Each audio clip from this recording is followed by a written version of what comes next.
Hello friends, welcome to my channel Aarambh classes. आज के इस वीडियो में हम लोग बीपीएससी टीआरई के लिए क्लास 6 to 8, 9, 10th और 11, 12th के लिए जियोग्राफी के क्वेश्चंस को आपके साथ सॉल्व करेंगे। इस बुक में एनसीईआरटी के क्लास 6 से लेके 12 तक सभी चैप्टर्स के एमसीक्यूज दिए हुए हैं। इस बुक में BPSC TRE 1, 2, 3, DSSB TGT PGT, KVS TGT PGT, NVS TGT PGT, EMRS TGT PGT में कुल मिलाकर 91 क्वेश्चन पेपर के एनसीईआरटी बेस्ड क्वेश्चंस दिए हुए हैं। तो बिना देर किए चलिए आज का ये वीडियो शुरू करते हैं।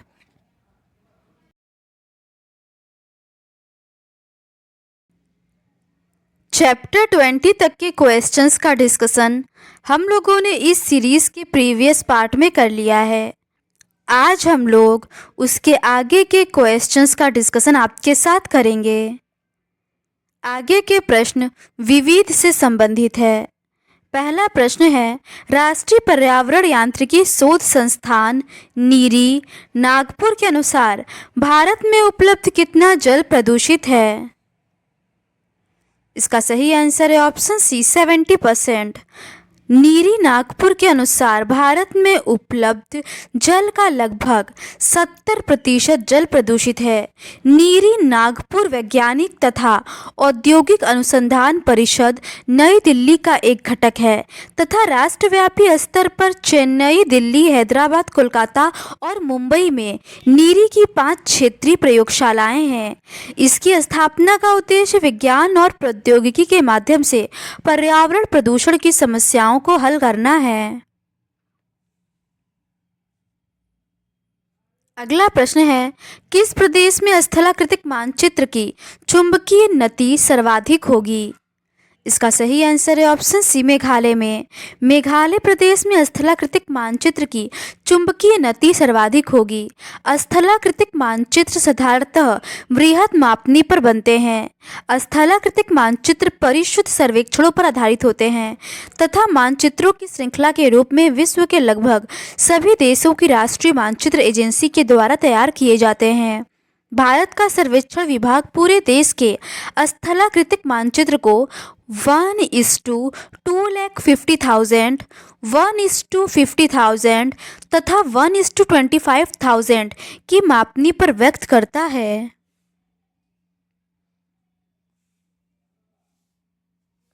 अगला प्रश्न है, निम्नलिखित में से कौन सा सागर तल से सर्वाधिक ऊंचाई पर स्थित है? इसका सही आंसर है ऑप्शन ए मथुरा। इन सभी ऑप्शंस में सागर तल से सर्वाधिक ऊंचाई पर मथुरा स्थित है। सागर तल से ऊंचाई के आधार पर शहरों का क्रम इस प्रकार है।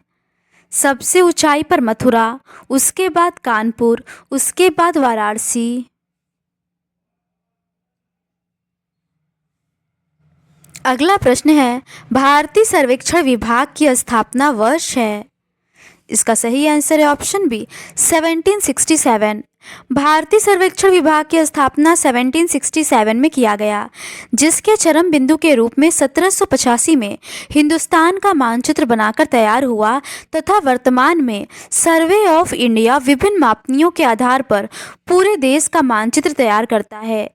भारत में मानचित्र बनाने का कार्य वैदिक काल से ही शुरू हो गया था, जब खगोलीय यथार्थता तथा ब्रह्मांडिकी रहस्योद्घाटन के प्रयत्न किए गए थे। आर्यभट्ट, बराहमिहिर तथा भास्कर आदि के पौराणिक ग्रंथों में इन अभिव्यक्तियों को सिद्धांत या नियम के निश्चित रूप में दिखाया गया था। प्राचीन भारतीय विद्वानों ने पूरे विश्व को 7 महाद्वीप में बांटा। महाभारत में माना गया है कि यह गोलाकार विश्व चारों ओर से जल से घिरा है। अगला प्रश्न है, निम्नलिखित में से कौन सा भारत का सबसे बड़ा भाषाई समूह है? इसका सही आंसर है option B Indo Aryan. Indo Aryan Bharat का सबसे बड़ा भाषाई समूह है।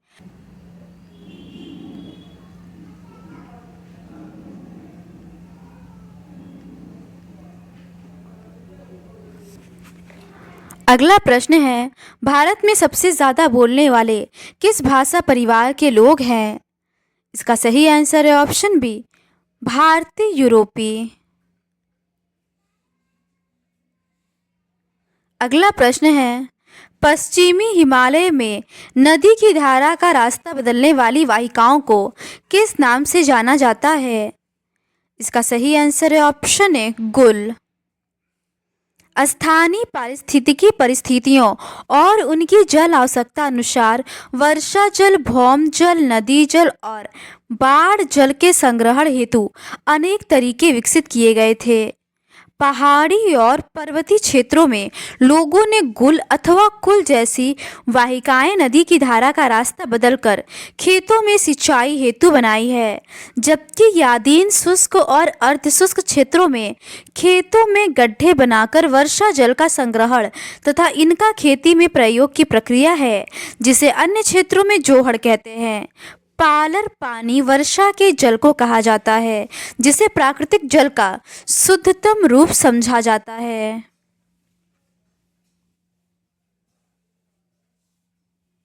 अगला प्रश्न है, रेट होल खनन भारत के किस राज्य में किया जाता है?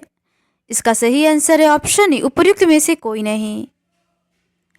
भारत में अधिकांश खनिज राष्ट्रीयकृत है और इनका निष्कर्षण सरकारी अनुमति के पश्चात संभव है, किंतु उत्तर पूर्वी भारत में अधिकांश जनजातीय क्षेत्रों में खनिजों का स्वामित्व व्यक्तिगत व समुदायों को प्राप्त है। मेघालय में कोयला, लौह अयस्क, चूना पत्थर व डोलोमाइट के विशाल निक्षेप पाए जाते हैं। जोवाई व चेरापूंजी में कोयले का खनन स्थानीय लोगों द्वारा एक लंबी संकीर्ण सुरंग के रूप में किया जाता है, जिसे रेट होल खनन कहते हैं।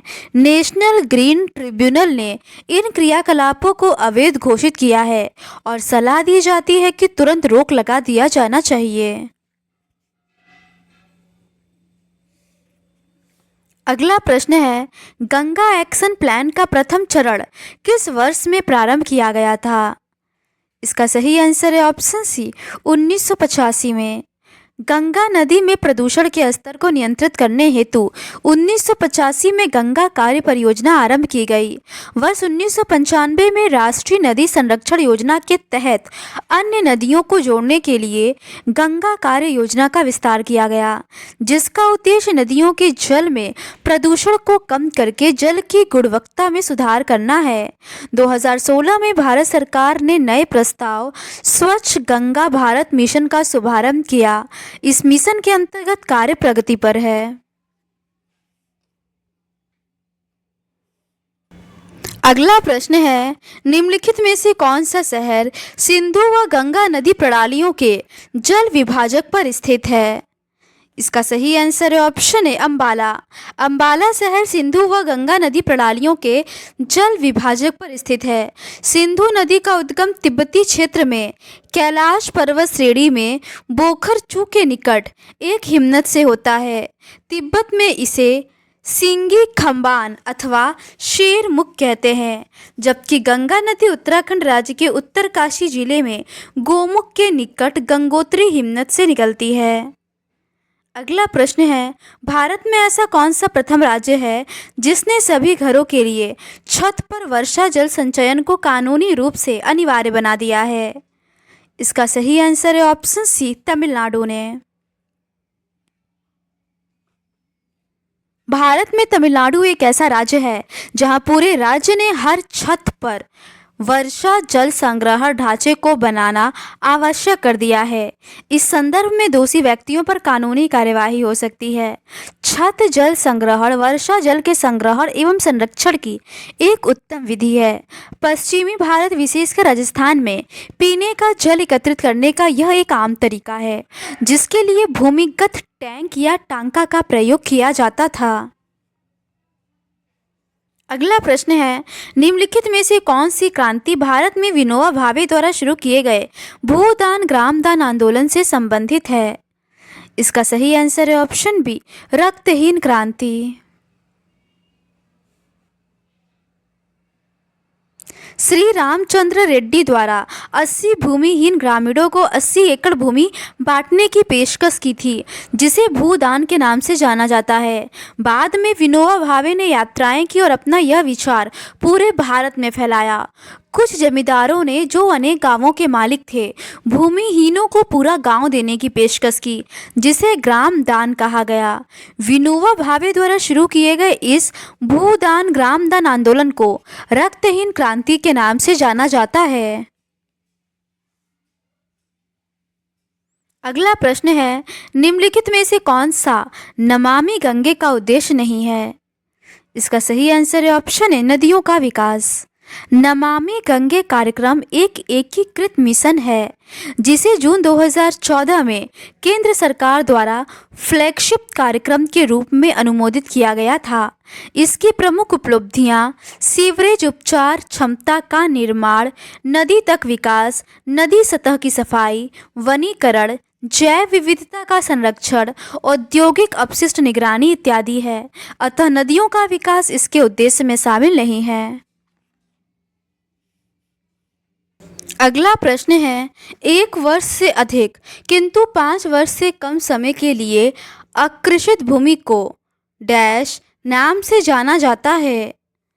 इसका सही आंसर है ऑप्शन है वर्तमान प्रतिभूमि के अतिरिक्त प्रतिभूमि।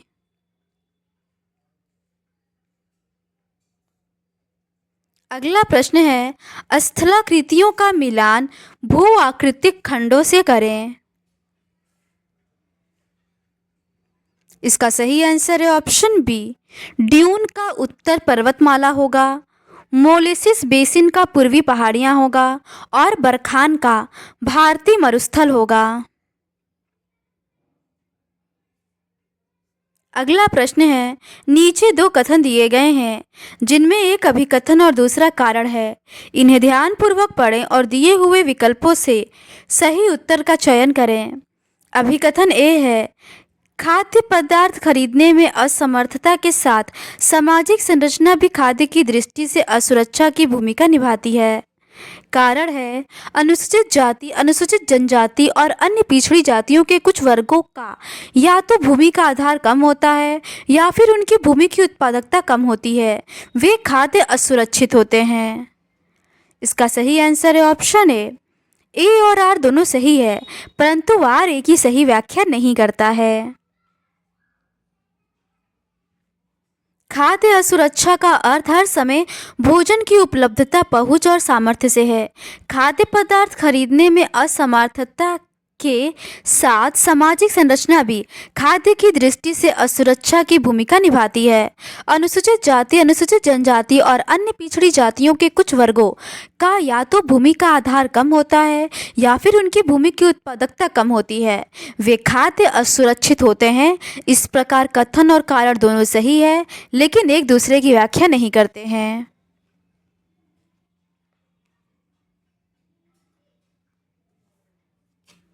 अगला प्रश्न है, निम्नलिखित में से सही कथन का चयन करें।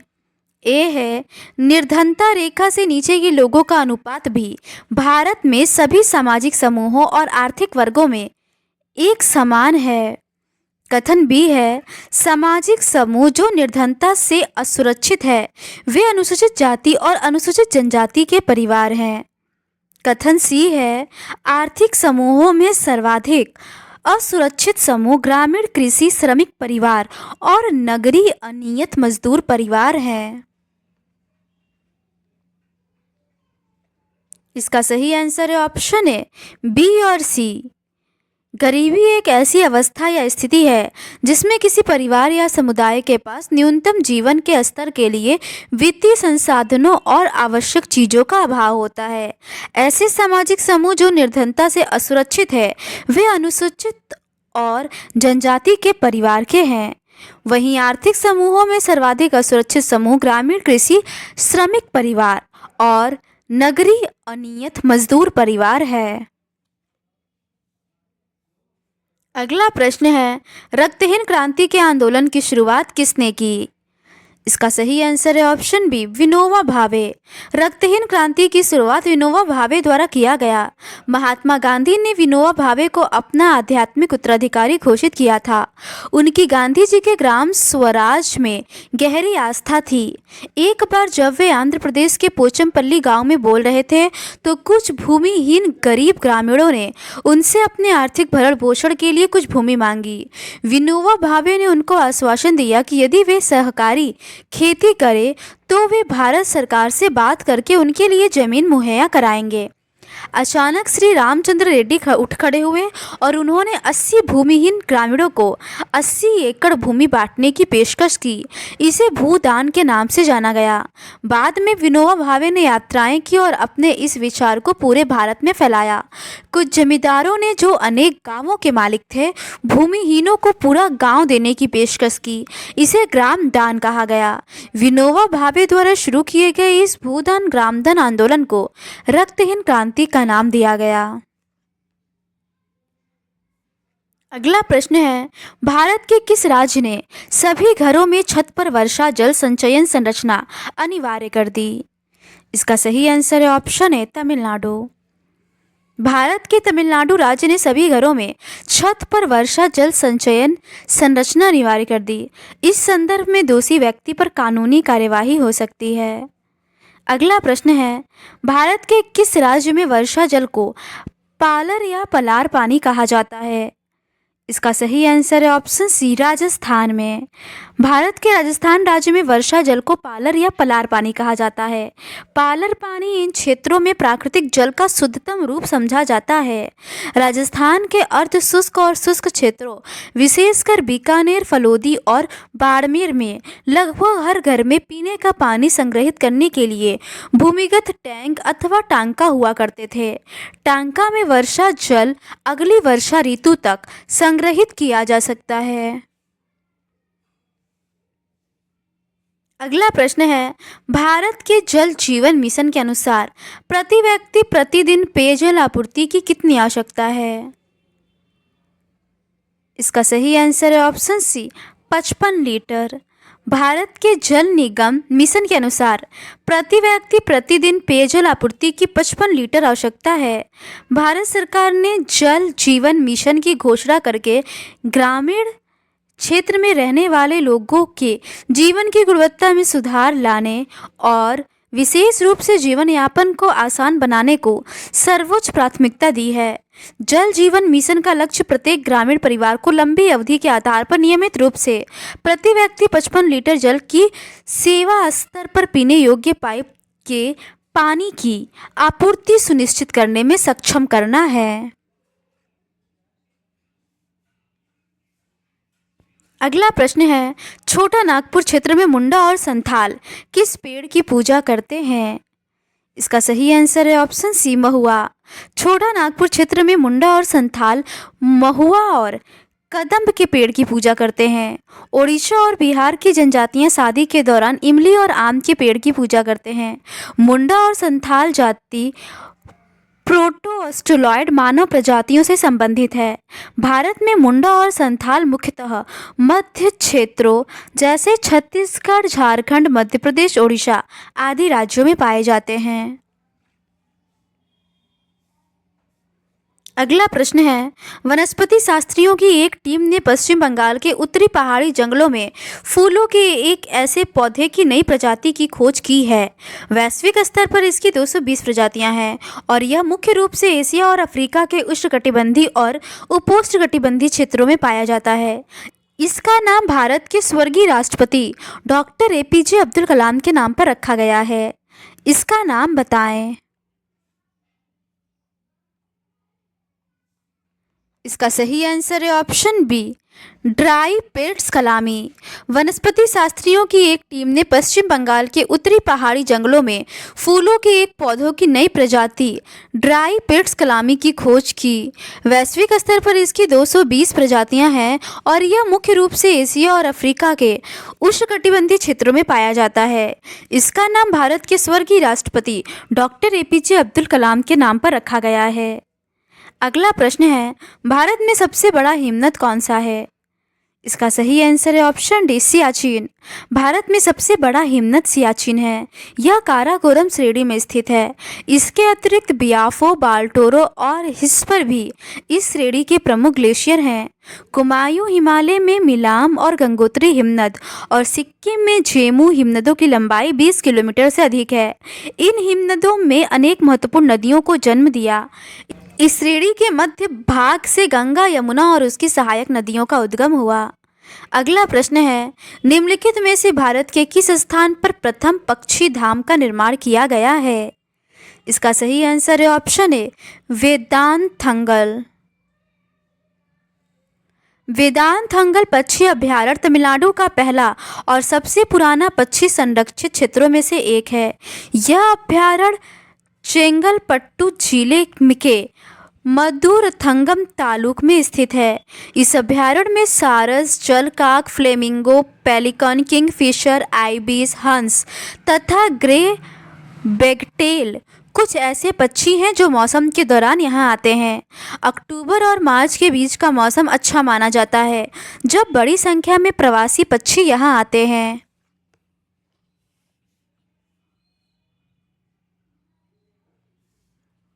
अगला प्रश्न है, उदाहरण स्वरूप यदि एक आदमी तमिलनाडु में यात्रा करता है तो वह यह देख पाएगा कि जुते हुए खेत सेलम और पेरियार झीलों डैश के होते हैं, जबकि कोयम्बटूर और रामनाथपुरम जिले में डैश रंग के होते हैं। इसका सही आंसर है ऑप्शन सी लाल काला।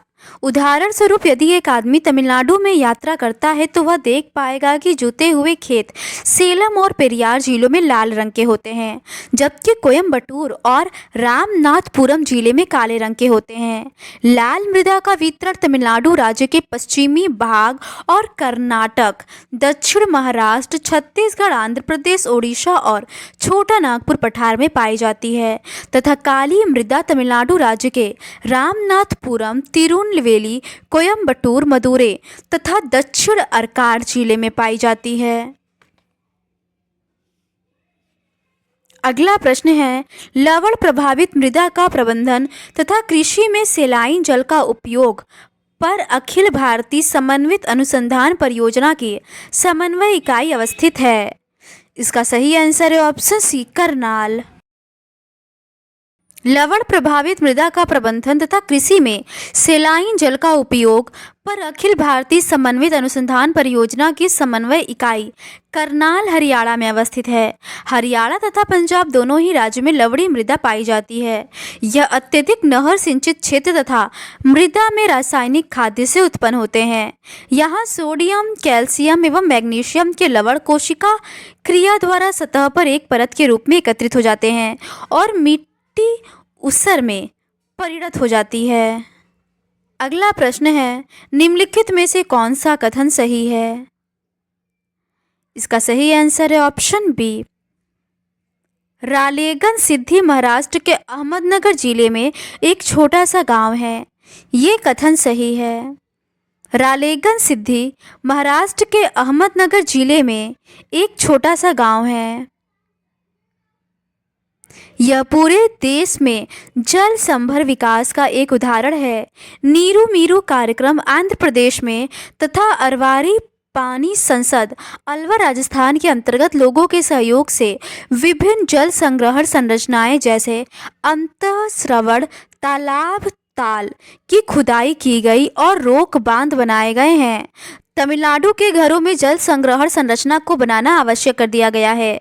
किसी भी इमारत का निर्माण बिना जल संग्रहण संरचना बनाए नहीं किया जा सकता है।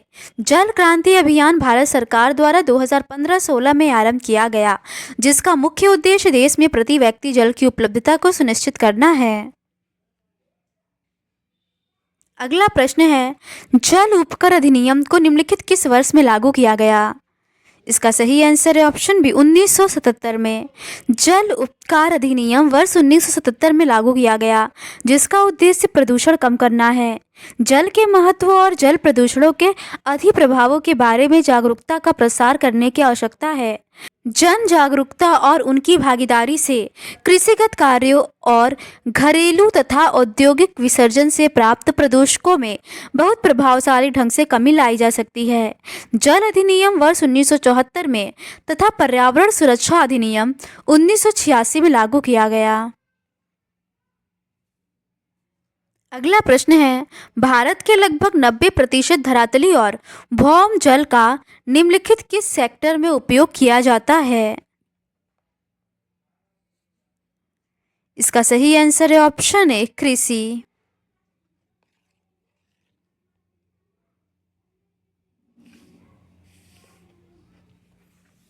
भारत के लगभग 90% धरातली एवं भौम जल का कृषि सेक्टर में प्रयोग किया जाता है। धरातली और भौम जल का सबसे अधिक उपयोग कृषि में होता है। इसमें धरातली जल का 89% और भौम जल का 92% जल प्रयोग किया जाता है, जबकि औद्योगिक सेक्टर में सतह जल का केवल 2% और भौम जल का 5% भाग ही उपयोग में लाया जाता है। घरेलू सेक्टर में धरातली जल का उपयोग भौम जल की तुलना में अधिक है। कुल जल उपयोग में कृषि सेक्टर का भाग दूसरे सेक्टर से अधिक है।